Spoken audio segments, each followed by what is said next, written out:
السلام عليكم، كي دايرين؟ لاباس عليكم؟ كنتمنى تكونوا بخير وعلى خير. اليوم نقدموا المقروط لشهر رمضان ان شاء الله، لدخلوا علينا بالصحه والسلامه. المقروط ديال التمر اللي غادي نطيبوه في الفران، ما غنقليوش في الزيت.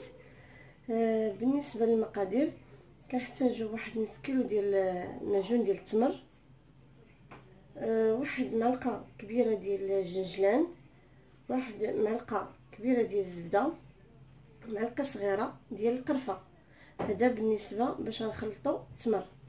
اما بالنسبه للسميده كنحتاجوا 600 غرام ديال السميده، واحد شاصي ديال فاني، واحد القبيصه ديال الملح، 100 غرام ديال الزيت، و100 غرام ديال الزبده، ونص كاس ديال الزهر والحليب باش غنجمعوا، باش غنبسبسوا السميده، باش غنجمعوها ان شاء الله.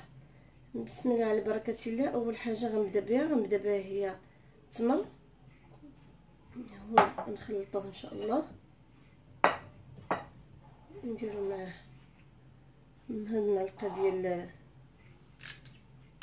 المعلقه ديال الجنجلان، نزيدو معاه معلقه ديال الزبده، وهاد المعلقه صغيره ديال القرفه. نخلطوا هاد العناصر ومن بعد ندوز معكم للتتميم ان شاء الله. دابا من بعد ما خلطنا العقده، ها هي غنحطوها على جنب. ندوزو دابا السميده، غناخدو هاد الزيت، 100 غرام ديال الزيت، غندوبو معاها هاد 100 غرام ديال الزبده.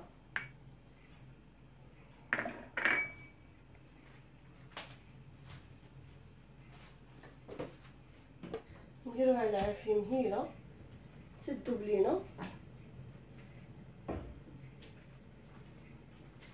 نشدو هذا نديرو واحد القبيصه ديال الملح،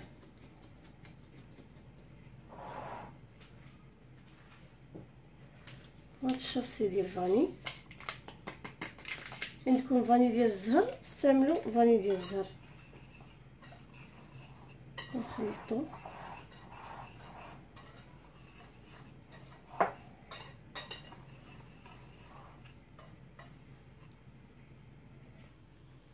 هيا. من بعد ما الزبده والزيت ذوبناه يكونوا سخان، نخويهم ديريكت على السميده.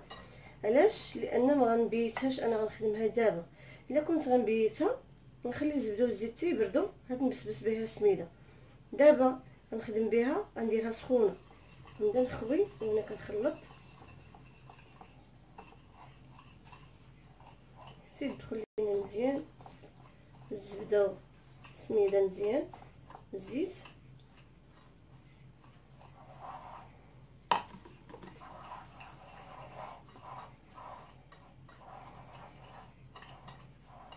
باش نخدم بيدي لان الزبده الزيت سخان.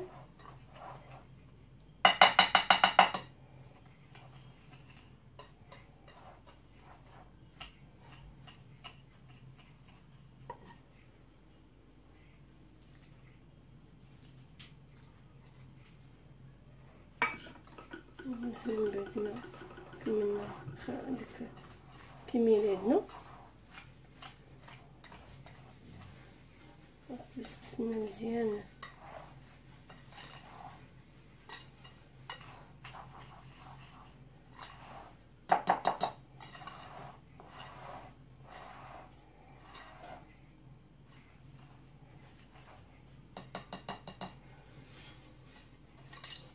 نتمشوا، دخلت فيها الزبده والزيت. غناخدو دابا نرجعو للتمر ديالنا. اللي عنده هاد المرشم ها هو يستعملو، واللي ما عندوش يستعمل بقطعه هذيك طويله. انا غنستعمل هذه. ناخدو دابا التمر ونكوروه، نكور كويرات صغار كامل الحجم اللي غادي يجينا وسط العجين. بالنسبه للعسل انا كنصايبو في الدار، كندير قلب ديال السكر فيه واحد 2 طريفات ديال الحامض قطعين طونشيات، وكندير معهم واحد 2 طريفات ديال القرفه، وكنسد عليهم مده 40 دقيقه على عافيه مهيله حتى كيطيب لينا كيوجد لنا العسل. كنعتذر بالنسبه للعسل كنديروا قلب السكر مع يطرو ديال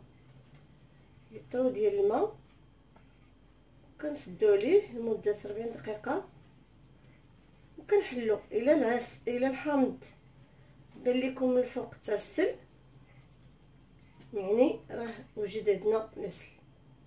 الا لقيتوه باقي تعاودوا تقدروا تخليوه كوكوط محلوله، تخليوه يغلي حتى يعطيكم العقده اللي بغيتو. انا غنستمر في التمر كورو تنكمل الكميه كامله، غادي نرجع نكمل معكم السميده. هيا من بعد ما كملنا التمر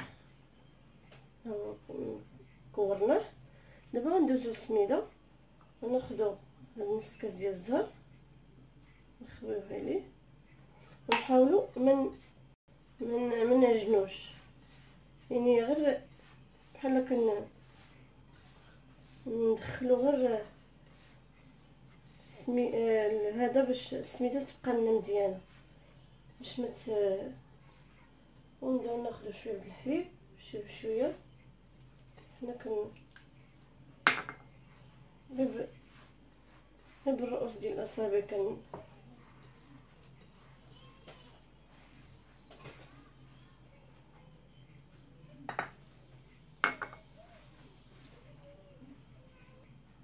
هيا من بعد ما خلطناها مع الحليب، يعني بالنسبه لكميه الحليب راه ما دخلتلناش كاس كامل، كاس لاروب. دابا طريقه الخدمه ناخدو الكويره نحلوها هكا بصبعنا، ناخدو التمر نديروها الوسط هكا ونجمعو نكوروها بحال هكا ونحطوها، نديرو شويه ديال السميده ولا هانتوما ونطبع الطابع شبركات نحطها هانتوما تجي على هذا الشكل، ونحطوها في الطاوه ديالنا حتى كنكملوا الكميه كامله اللي عندنا. نعاودو لكم واحده اخرى نحلوها بحال هكا ونسدو نكوروها بحال هكا نحطوها ونديروا لها شويه ديال السميده من الفوق ونطبعوها الطابع ديالنا كتجي على هذا الشكل سهله، وبالنسبه اي واحد يقدر يستعملها. واللي ما عندوش هذا الطابع يمكن يدير غير حليبلات يعمرهم بالتمر ويزوقهم بالموس، ولا عندهم داك الطابع ديال المعمول ديال الخشب حتى هو ممكن يستعملوا. اي حاجه ممكن ديروها في هاد الوقيته، ماشي بالضروره نستعملوا نفس الطابع. وغنستمروا على هاد الحال حتى نكمل الكميه اللي عندي ونوريكم النتيجه. هي من بعد ما كملت الكميه كامله اللي عندي غادي نشعل الفران، ما نديرهاش ما نقليهاش، نشعل الفران على درجه الحراره متوسطه. بالنسبه للفران ديال الضوء 170 درجه، بالنسبه للفران ديال الغاز نقصو لتحت والفوق، تنقصو تتشعل حتى تيسخن الفران، تطفيو الفوق تخليوه غير لتحت وعلى عافيه مهيله، ما تخليوهاش تتقصح بزاف. من بعد نطيب نوريها لكم. طبنا هانتوما كي كيجي،